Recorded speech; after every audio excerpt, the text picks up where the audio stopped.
Bonjour tout le monde, j'espère que vous allez bien. Donc avec une nouvelle vidéo concernant on a fait une vidéo concernant l'administration à distance des serveurs, mais on a juste donné la procédure pour activer le bureau à distance, etc. Et on a reçu plusieurs demandes comment on accède à nos serveurs à travers un réseau internet. Ok, donc ça nécessite certaines informations théoriques et après on donne les comment maintenir ça ou bien comment configurer ça au niveau de votre réseau. Alors donc pour comprendre comment accéder à partir d'un réseau internet à un serveur ou un PC ou un DVR ou une caméra de surveillance, ben, il faut comprendre comment le réseau mondial ou le réseau internet est configuré. Alors on prend l'exemple. Donc on a le réseau mondial, il est comme ça, et c'est un réseau qui relie plusieurs routeurs.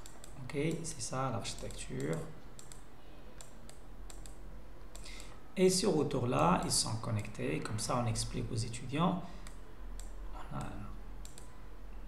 Alors donc pour avoir accès au réseau internet, il faut faire un abonnement auprès d'un opérateur télécom. Par exemple, on suppose que notre entreprise est là.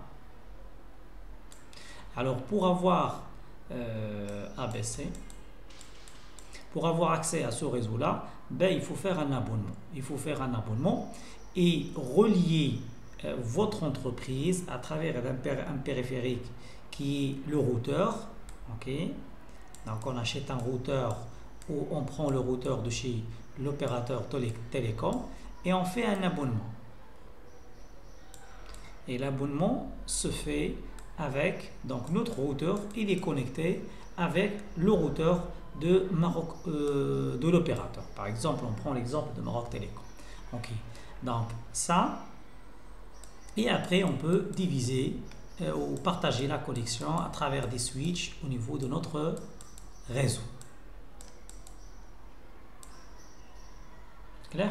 Alors donc ici, donc comment on va voir une autre notion, comment comment la même chose pour les autres. Pour avoir l'accès à internet, il faut faire un abonnement, soit via fibre optique, soit via ADSL, soit via 4G, soit. Donc le tout, il est connecté au même réseau mondial. Alors ici, dès qu'on parle du réseau mondial et du réseau local, on parle de la notion suivante. On parle de la notion suivante. On a notre routeur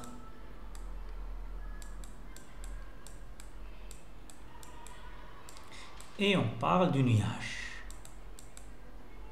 Alors donc, on divise ce grand réseau en deux. Ça c'est le LAN et ça c'est le WAN. Alors ça c'est public et ça c'est privé. Ok. Alors ici on a un switch et ce switch là on a les serveurs et on a les ordinateurs, les imprimantes, les DVR, les caméras de surveillance et tout. Ok. Alors maintenant il faut notre routeur il fonctionne comme ça, il interconnecte notre réseau local avec le réseau WAN ou le réseau public internet. Donc à travers un processus, on a le routage et on a un processus du NAT.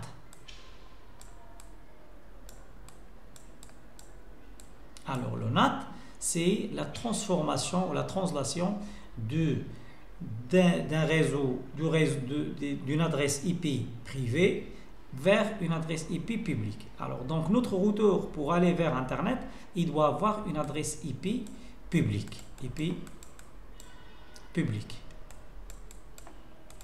Et pour communiquer en interne, il faut avoir une adresse IP privée. Alors c'est comme ça, vous vérifiez quelles sont les adresses IP qu'on a autorisé à utiliser en privé. On a ce réseau là, 0.0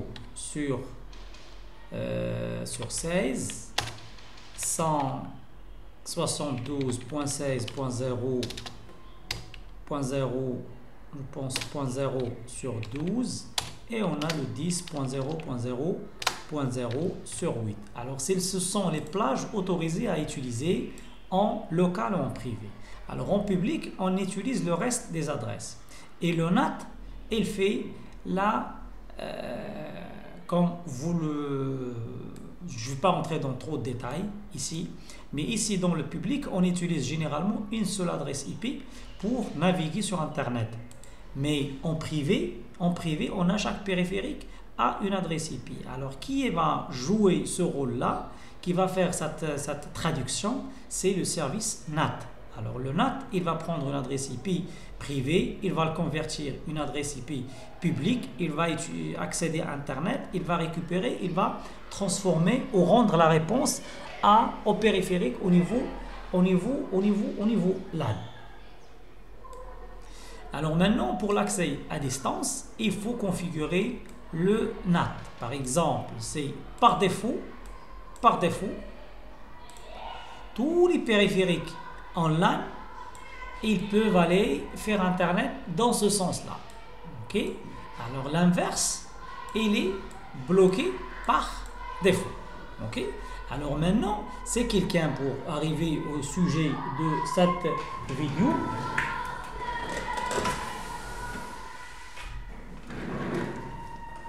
Cette vidéo, c'est l'accès à distance. Alors, pour accéder à votre serveur, on suppose qu'on a notre serveur, elle est là, SRV. Ok, on a notre serveur. Alors, et moi, je suis là. Je suis connecté à partir de mon smartphone, connecté au réseau mondial, et je veux accéder à ce serveur-là. Ok, alors pour accéder à ce serveur-là, soit à travers le bureau à distance, soit à travers un partage Samba, soit à travers le DNS, soit à travers n'importe quel service qui est exécuté sur ce serveur-là, ou sur un ordinateur, un PC client. Alors il faut utiliser et autoriser et faire des autorisations au niveau du NAT. Alors au niveau du NAT, il faut autoriser que si quelqu'un cherche le service web, par exemple, en local, il faut le rediriger vers ce PC-là. Si quelqu'un cherche d'accéder à travers le bureau à distance à ce PC-là, il faut faire une redirection vers celui-là, ainsi de suite. Ou bien un seul périphérique ou un seul serveur, il peut jouer le rôle de plusieurs services. Ça c'est clair. Alors pour administrer vos serveurs à distance, il y a plusieurs outils comme le TeamViewer, etc., etc., etc. Mais parfois en entreprise, on n'a pas besoin d'accéder à distance de cette façon. Mais d'exploiter, par exemple, si on a un partage au niveau de notre serveur et on veut que nos employés accèdent à ce partage à partir de l'extérieur. Alors ici, il y a une autre notion.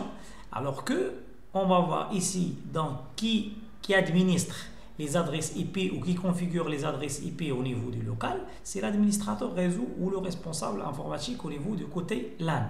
Mais pour le côté WAN, qui distribue ces adresses-là, c'est le fournisseur d'accès Internet. Alors ici, on aura, dans ce côté-là de notre routeur, on aura une adresse IP publique. Cette adresse IP publique, on a deux méthodes. Soit une adresse IP publique distribué à travers un serveur DHCP de l'opérateur télécom, comme le cas par exemple de Maroc Télécom ou d'autres opérateurs, ou bien on peut fixer cette adresse IP. Alors, cette adresse IP publique, si vous voulez par exemple qu'on accède de l'extérieur à notre routeur, à notre serveur d'une façon permanente, il faut avoir une adresse IP publique fixe. Ça veut dire que l'opérateur, il ne faut pas changer l'adresse IP publique. Alors l'adresse IP publique, ce service-là, il est payant. Alors pour avoir cette possibilité, il faut payer l'opérateur pour qu'il vous fixe une adresse IP publique. Mais non, on a d'autres techniques comme par exemple le site NowIP ou bien des DNS. On a des DNS ou bien no IP, ça veut dire c'est pas la peine d'acheter. Il y en a plusieurs. Je ne vais pas rentrer pour que ce ne soit pas une longue vidéo ou bien une vidéo longue. Ces services-là, ils jouent sur quoi? Il enregistre à chaque fois qu'on change, que l'opérateur change l'adresse IP publique, le routeur, il va l'enregistrer sur un nom. Par exemple, test.noip.com.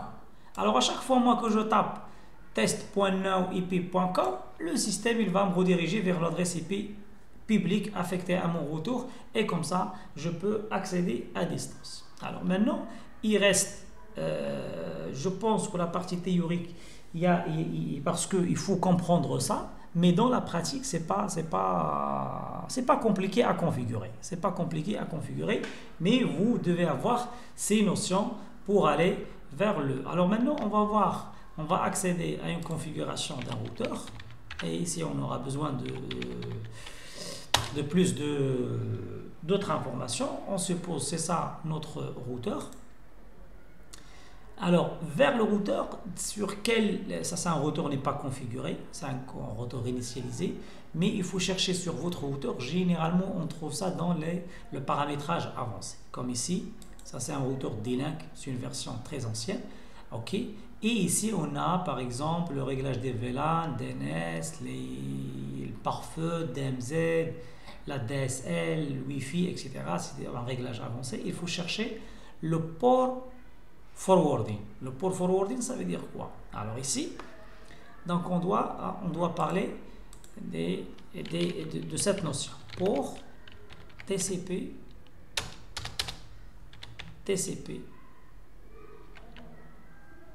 UDP. Alors on va chercher. Alors je ne vais pas rentrer dans. Alors c'est pas la peine, c'est pas une publicité. Alors on va voir la liste des ports TCP. J'espère que je peux avoir une liste. Ça c'est réservé.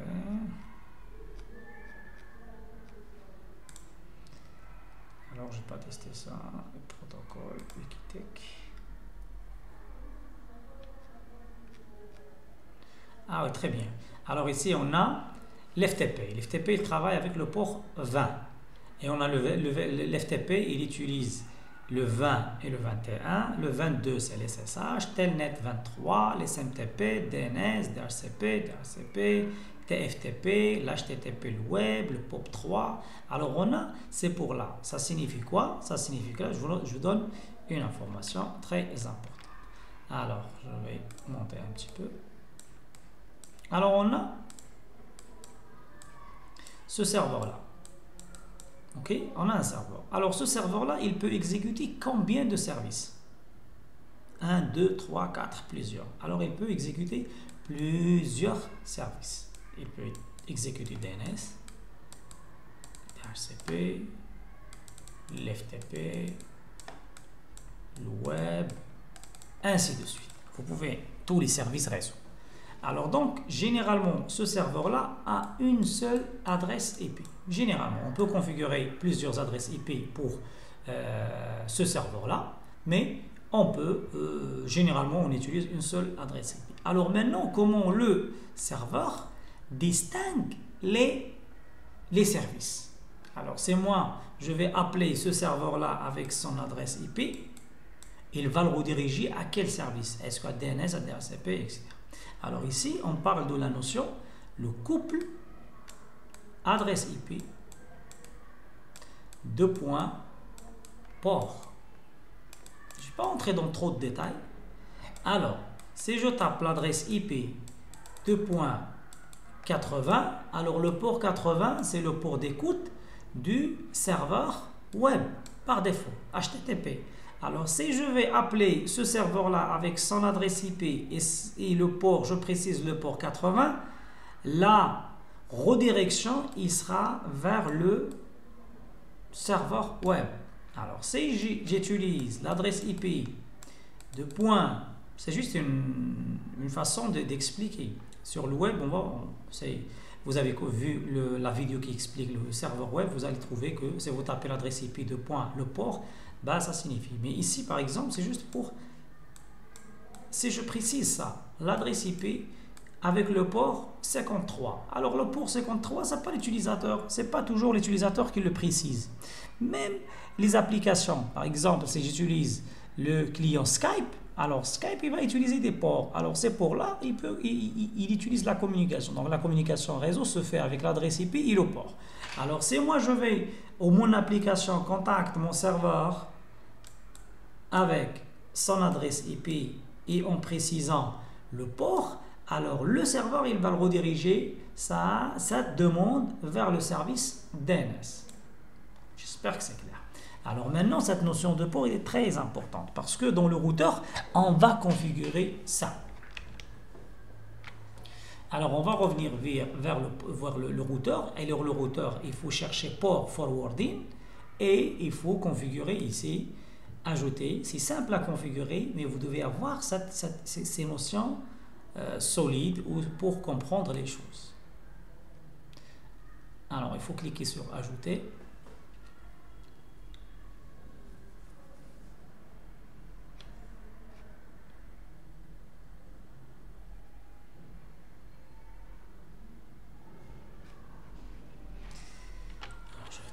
Est-ce que ce routeur-là est déjà connecté? Oui, il est connecté. Fermé. Ah oui, je pense peut-être qu'il était déconnecté. Alors ici, j'ai cliqué sur ajouter. Le système il dit donne-moi l'adresse IP de l'adresse IP privée. Ça veut dire quoi? Ça veut dire que cette redirection, il sera redirigé vers quel serveur ou vers quel périphérique qui utilise le périphérique que vous voulez qu'il soit accessible de l'extérieur. Donnez son adresse IP. On suppose qu'on a une caméra de surveillance IP et je veux accéder à ma caméra de surveillance IP de l'extérieur. Okay? Donc il faut préciser. Par exemple, on suppose qu'on a notre serveur c'est .11.256, 50.250, désolé. Alors ici, j'utilise le protocole. On a deux protocoles de la couche 4, c'est TCP et l'UDP. Alors, donc les ports, on a comme des ports dans le TCP, on a des ports dans l'UDP. Je ne vais pas rentrer dans le détail. Alors maintenant, quel port vous voulez faire la redirection vers quel service à ce serveur-là. Ok? Alors le service, c'est les ports. Alors on va par exemple, si on tape le 80, ça veut dire que ce serveur, il exécute le service HTTP ou le serveur web. Alors ici, la connexion, parce qu'on a la connexion, c'est dans ce routeur-là, on a une seule connexion ADSL, il est configuré avec ce nom-là. Comme ça, je vais appliquer.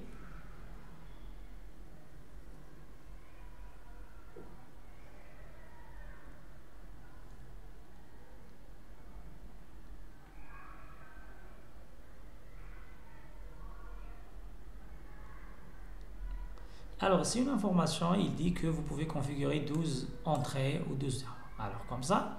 Alors, qu'est-ce que signifie ça? C'est quelqu'un cherche mon serveur.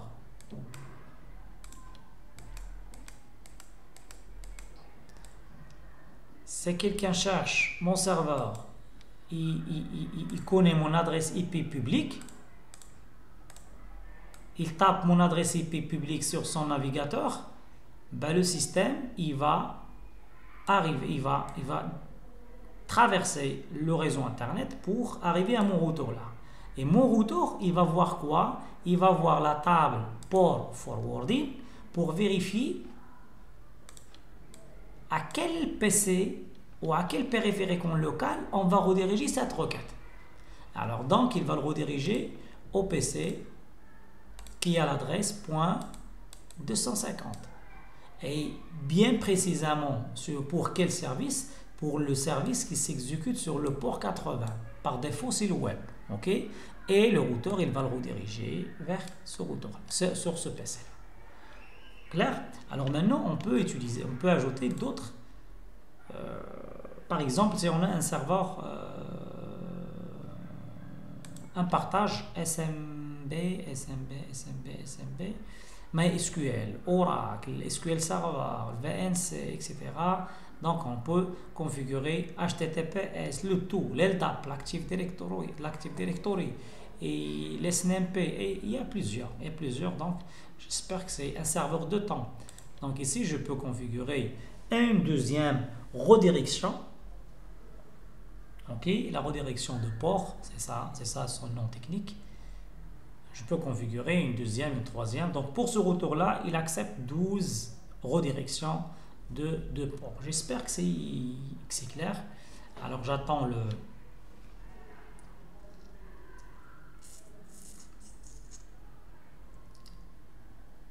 Il est vraiment... Peut-être qu'il y a un problème. Alors, on suppose qu'on a... C'est le même serveur qui exécute... Oh, mais je peux changer.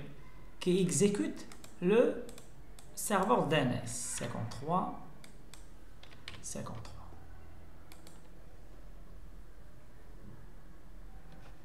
Ou bien sûr, si vous cherchez, tapez port bureau à distance, c'est ça. C'est 33. C'est 33. Alors, ajouter. Je veux contrôler ça. .1.50. Alors, TCP. Parfois, on a besoin d'une configuration dans TCP et l'UDP. Alors, vous pouvez ajouter 2 entrées. Applique. Et comme ça, je peux accéder à travers le bureau à distance, à partir de l'extérieur ou à partir d'un réseau Internet. Alors, il vous faut maintenant, on suppose, si vous avez par exemple, je vous donne un exemple, si vous voulez savoir mon IP, ça c'est mon adresse IP, alors ça c'est l'adresse IP publique que j'utilise à travers mon routeur. Ok, alors si je tape cette adresse, si je donne par exemple, si je veux par exemple faire une intervention rapidement, donc généralement cette adresse elle est conservée peut-être 4 heures, 5 heures, etc. ou bien voire plus, voire moins. Clair, je peux donner cette adresse IP à quelqu'un qui est connecté au réseau mondial et il peut taper cette adresse et accéder pour faire une intervention rapide. Si vous voulez une adresse IP fixe, ben, il faut le réserver soit à travers votre opérateur télécom, ok, soit à travers les services des DNS, ok, Dynamic DNS, ou bien, par exemple, je vous donne un exemple.